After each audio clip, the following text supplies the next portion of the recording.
Kembali lagi di serial yang gak ada habisnya dan tentu memusingkan. Apalagi kalau bukan George Joestar.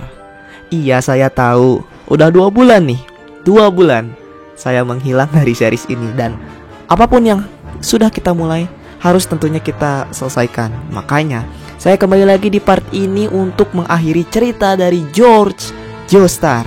Dan untuk informasi bagi kalian yang lagi sehat-sehat aja sekarang, mendingan kalian siap-siap deh, karena di part ini, di cerita terakhir ini, George Joestar ini makin di luar nalar, makin aneh, makin pusing, dan makin stres.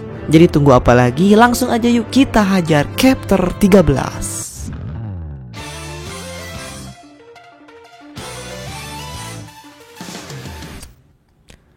Chapter 13 ini berjudulkan The Enemy, di mana kita kembali ke dunia George Joestar. Kini ia sedang bertarung bersama temannya, yaitu Steve dan juga Lisa. Mereka sedang melawan zombie yang dimana zombinya ini adalah tukang bulinya si George. Namanya adalah Antonio. Dan ini tuh bukan perang dunia lagi. Zombie-zombie ini datang makin banyak dengan berkedok sebagai musuh Inggris. Dan ini tuh udah kayak World War Z. Bukan perang, tapi nyelamatin dunia dari zombie. Dengan kerjasama mereka bertiga, akhirnya kota London ini selamat dari zombie Antonio. Dan Antonio ini seakan lenyap dari dunianya George, dan semua zombie ini telah diatasi. Di situ George memutuskan untuk melamar Lisa dan bilang bahwa dia akan menikahi Lisa. Tapi sebelum nikah, ternyata si Lisa ini keduluan bunting, bos. Iya, saya suka nih. Si George ini kawin dulu baru nikah. Sesudah itu mereka nggak nikah dulu, tetapi lebih nungguin bayinya ini lahir. Dan lahirlah bayi mungil laki-laki yang lucu. Diberi namalah Joseph Joestar.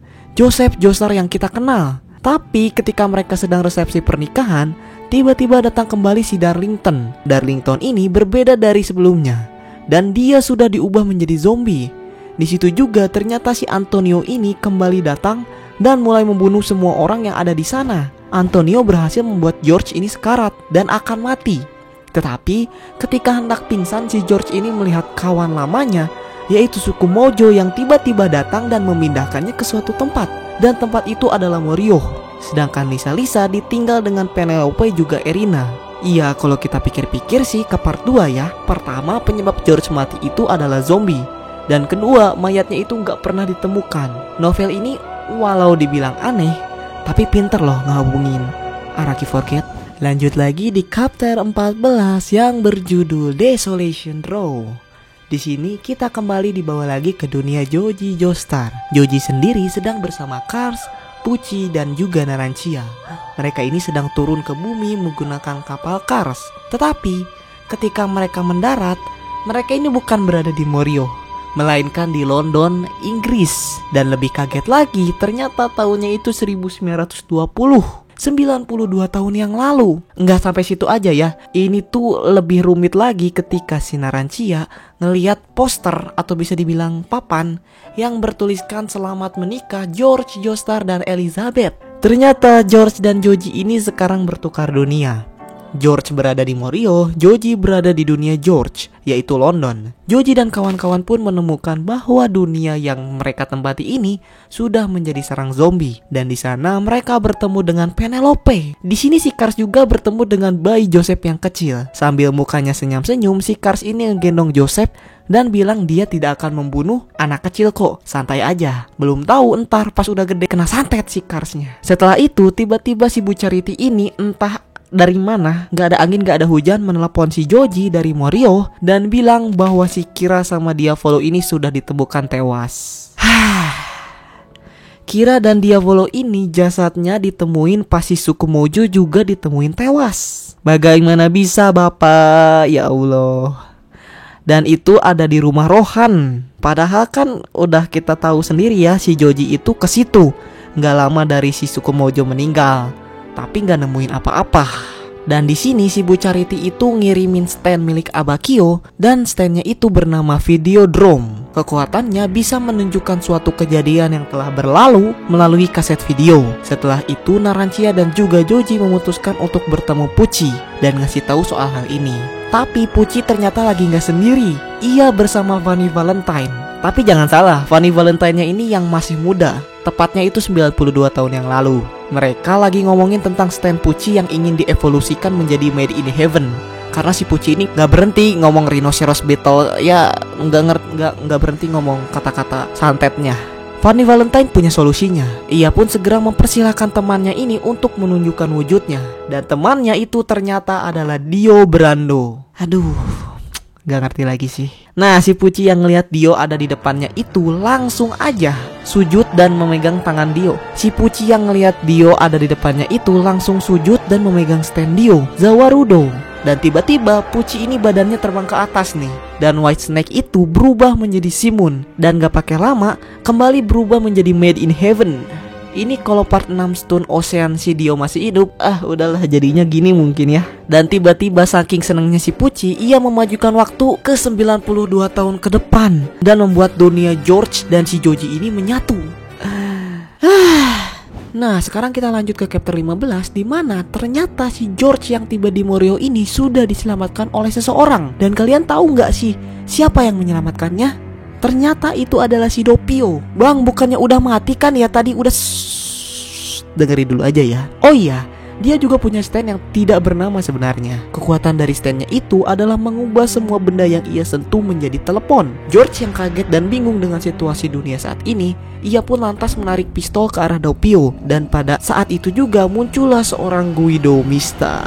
Ia segera mengarahkan pistolnya ke arah George dan segera mengeluarkan standnya yang bernama Iron Ladies. Iron Ladies ini sebenarnya adalah Sex Pistol, tapi bedanya sekarang standnya berubah jadi cewek. Kekuatannya masih sama ya. Dan untungnya nggak ada yang terluka. Setelah itu mereka bertemu dengan Giorno dan kawan-kawan. Di situ Giorno meminta George dan juga Abbacchio untuk menginvestigasi kasus meninggalnya Kira dan Diavolo. Dan jangan lupa, karena gara-gara si Joji dan kawan-kawan ini nembak Pulau Morio, jadi Morio ini sekarang berada di bawah air. Abbacchio memberitahu Rohan dan juga George bahwa Diavolo dan Kira ini sebenarnya meninggal karena memang sudah waktunya. Tidak ada indikasi mereka tewas karena suatu hal. Di situ mereka pun memutuskan untuk kembali ke rumah, yaitu Arrow Cross Home, dan bertemu dengan Sugimoto Reimi.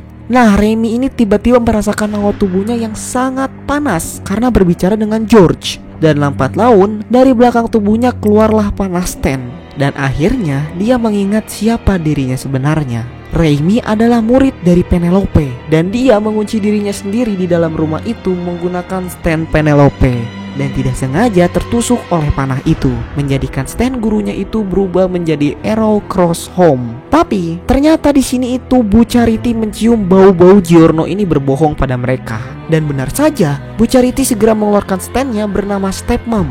Kekuatannya bukan enak-enak ya, melainkan mengeluarkan tali untuk menjahit. Dan tanpa mereka tahu, tiba-tiba si Pucci ini datang. Gak ada angin, gak ada hujan. Padahal ya pintu dan jendelanya ini udah gak ada. Ini semua akibat trigger dari Reimi. Giorno yang kaget melihat Pucci ini segera mengambil panah yang dikeluarkan Reimi dan berubah menjadi Requiem, mengirim Pucci melalui Void. Melihat itu si Rohan panik. Ia langsung mengubah Giorno menjadi buku. Dan di situ dia melihat bahwa Giorno ini sebenarnya telah mati dari dulu. Yang sekarang kita lihat adalah Antonio yang sedang menyamar menjadi Giorno. Sangat plot twist. Tapi karena ketahuan, tiba-tiba Antonio ini merubah dirinya menjadi Diavolo lagi. Eits, gak berhenti sampai situ saja, karena si Antonio ini segera menonjok George dan dia berteleport ke tempat Dio, tepatnya di masa lalu. Antonio segera membukakan peti mati milik Dio dan membangkitkannya. Tapi Dio bukannya berterima kasih, ia segera menyedot darah Antonio yang sedang menyamar menjadi Diavolo. Dan di kepala Dio itu terdapat satu stand lagi yang bernama The Passion, yang membuat mempunyai kekuatan untuk melihat masa depan. Dio yang sudah hidup, dia kembali menemui Giorno dan membuat anaknya ini tewas. Setelah itu ia merubah mayat Giorno menjadi dirinya dan ia simpan ke dalam peti mati. Dan jadi Giorno mati. Terus Antonio ini berubah menjadi Diavolo, balik lagi hidupin Dio. Antonio mati, Diavolo OTW ke Giorno, Giorno mati, jadi Antonio lagi berubah jadi Diavolo. Nggak sampai situ aja, karena Dio ini sekarang makan Another Cars yang berada di dimensi lain dan menjadi Ultimate Life Form. Banget, keren banget nih novel lah. Dan teman-teman, cerita keren ini memasuki babak akhir, di mana Ultimate Dio melawan Ultimate Cars. Dan tiba-tiba muncullah Funny Valentine yang memindahkan Joji dari dunia itu ke dunia yang lain. Joji dibawa ke tempat di mana ada banyak Funny Valentine yang hidup di situ. Tetapi tiba-tiba Cars yang berada di dunia tersebut itu mulai datang dan membunuh satu persatu Funny Valentine yang berada di dunia itu. Kenapa begitu? Iya, kenapa enggak lah? Funny Valentine segera memindahkan Joji kembali ke dunia di mana Ultimate Cars dan Dio ini sedang bertarung. Tapi lebih parahnya di sini, tiba-tiba muncullah Funny Valentine yang lompat dari atas helikopter untuk melindungi semuanya. Tapi itu telat, karena Cars memiliki stand Ultimate Sandman dan menangkap Dio juga Funny Valentine di dalamnya. Funny Valentine akhirnya memiliki rencana untuk terus menghindari dimensi di mana Cars ini menang dan menciptakan sebuah dimensi yang dimana jadi parah seperti ini. Dan itu berhasil. Tapi sebagai gantinya si Joji ini malah nyasar ke masa di mana si Cars ini memutuskan untuk kembali ke London. Dan dia ingin mencari Kira yang asli. Tapi sayangnya mereka ini malah membuat Kira yang mereka cari ini menggunakan bait dadasnya, membuat mereka kembali ke satu hari sebelumnya. Di situ si Joji yang sadar, dia tuh langsung memperingati si Cars supaya nggak nemuin si Kira. Malah mereka didatangi oleh 5 Funnies dan 5 Funny Valentine yang berusaha untuk kabur ke dimensi lain. Si Cars yang panik pun akhirnya kabur. Sementara 5 Funny Valentine dan 5 Funny Valentine ini tewas karena mereka menyatu satu sama lain. Cars yang berhasil kabur pun akhirnya mempunyai stand baru, yaitu Zawarudo Ultimate. Terserah deh, apapun terserah deh. Terserah kamu, Cars. Sementara itu, Dio di sini ditolong sama Yesus yang asli untuk membantunya merubah stand White Snake Ultimate milik Dio menjadi Simon Ultimate. Tapi Cars yang melihat itu segera mengubah standnya menjadi Divorce Ultimate, yang dimana itu telat juga karena Dio di sini sudah berevolusi lagi menjadi Made in Heaven Ultimate Requiem. Buset, yang memiliki 3 variasi mulut berbeda. Cars pun memiliki ide untuk menemukan Kira yang berada di dunia ini. Dan rupanya Kira yang berada di dunia ini tuh bukan sosok yang kita tahu, melainkan orang random. Dan di sini si Kira ini orang yang membunuh George yang berada di dunia ini juga. Cars membuat Kira ini percaya bahwa Killer Queen ini mengkhianatinya dan memaksanya menggunakan bait Zadas sampai ke masa Steel Baran ini ada. Itu zaman dulu banget sih, gila banget udah. Dimana Dio berusaha untuk mengambil mayat Sain. Dan tiba-tiba gak ada penjelasan, si Joji ini tiba-tiba selamat aja dan berada di masa itu juga. Dan dari perutnya ini tiba-tiba keluar banyak Cars yang membentuk sebuah tangga. Joji pun lari sekuat tenaga menaiki Cars dan berhasil merebut mayat Sain dari Dio. Joji segera menggantikan kepala mayat Sain tersebut dengan kepala Jonathan, yang akhirnya membuat Jonathan hidup kembali. Mau gimana lagi? Ini kan novel teraneh, the best. Dan Dio yang terkalahkan ini pun kabur, membuat semua orang mendapatkan akhir yang bahagia. Dan udah itu novel ini tamat. Udah begitu aja. Oh enggak, satu lagi si Penelope ini akhirnya menikah dengan ayahnya Joji, yang dimana ayahnya Joji ini adalah alternate-nya si Jotaro ternyata. Sedangkan si George ini tiba-tiba kembali lagi dan hidup bersama Lisa lalu menikah. Sesudah itu dia pun melamar pekerjaan menjadi sebagai direktur di Hollywood. Meskipun novel ini dibilang sangat aneh ya sangat aneh, nyambung ya gak nyambung, tapi rame ya rame karena stand-nya aneh-aneh dan juga plot twist-nya yang sangat plot twist. Tapi saya sangat menikmatinya, sangat menikmatinya. Bagaimana dengan kalian? Sukakah, enggakah, atau masih bingung? Komentar di bawah.